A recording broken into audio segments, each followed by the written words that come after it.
వెన్నుపోటు దినంగా ఈ రోజున చాలా అక్రమంగా అన్యాయంగా కూడా వాళ్ళు ఒక కార్యక్రమాన్ని చేస్తాం.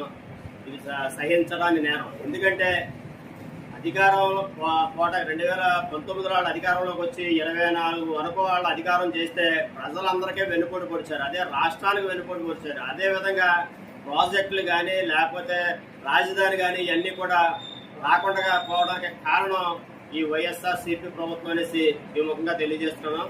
అదేవిధంగా వాళ్ళు ఏదైతే అభివృద్ధి కార్యక్రమాలు చేయడం మానేసి సంక్షేమ కార్యక్రమాలు అని చెప్పి 10 లక్షల కోట్ల రూపాయలు అప్పులు చేసి 10 లక్షల కోట్ల రూపాయల్లో 1 లక్ష కోట్ల రూపాయలు ప్రజలకి పంచి 9 లక్షల కోట్ల రూపాయలు కూడా బొక్కి ఈ రోజున వెన్నుపోటు దినం అనేసి వాళ్ళు చేస్తుంటే ప్రజలందరూ కూడా చూసి అసహించుకునే పరిస్థితి ఈ రోజున దాపరించింది. ఎందుకంటే వాళ్ళు చేసినవన్నీ కూడా పాపాలు. రేషన్ బియ్యం కూడా అక్రమంగా విదేశాలకు తరలించిన విధానం వాళ్ళకు ఉంది. వరికిసుకుని దొంగతనంగా అమ్ముకున్న విధానం వాళ్ళకు ఉంది. అదేవిధంగా కంకర్ను అమ్ముకున్న విధానం వాళ్ళకు ఉంది. అన్ని రకాలుగా ప్రజలను మోసం చేసి ఈ రోజున వెన్నుపోటు దినం అనేసి రోడ్లెక్కి ఏమి చేతకాని విధంగా చేస్తున్నారంటే అసహించుకున్నారు ప్రజలందరూ కూడా. అదేవిధంగా చూసాం వాళ్ళ హయాంలో రాజకీయంగా వాళ్ళ నాయకులందరూ కూడా ఏ విధంగా రౌడీయిజం చేశారన్నది ప్రజలందరూ కూడా గమనిస్తూనే ఉన్నారు.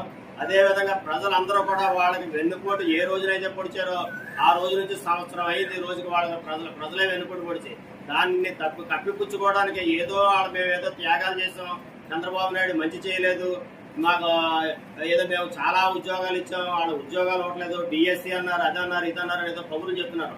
వీళ్ళు ఇచ్చిన ఉద్యోగాలు ఏమైనా ఉన్నాయా అంటే 5,000 రూపాయల ఉద్యోగాలు మాత్రమే ఈ వైసీపీ ప్రభుత్వం ఇచ్చింది. ఈవేళ చంద్రబాబు నాయుడు వచ్చిన తర్వాత డిఎస్సి తీసి 16,000 పైచలకు టీచర్ పోస్టులు వేళ భర్తీ చేస్తున్నారు. ఇవన్నీ చూసుకుంటే ఎవరు ప్రజలకు వెన్నుపోటు పొడిచారో, ప్రజలు ఎవరిని వెన్నుపోటు పొడిచారో అనేది ఈ వైసీపీ ప్రభుత్వం ఆలోచించుకోవాల్సిందిగా ఈ సభాముఖంగా తెలియజేసుకుంటున్నాం.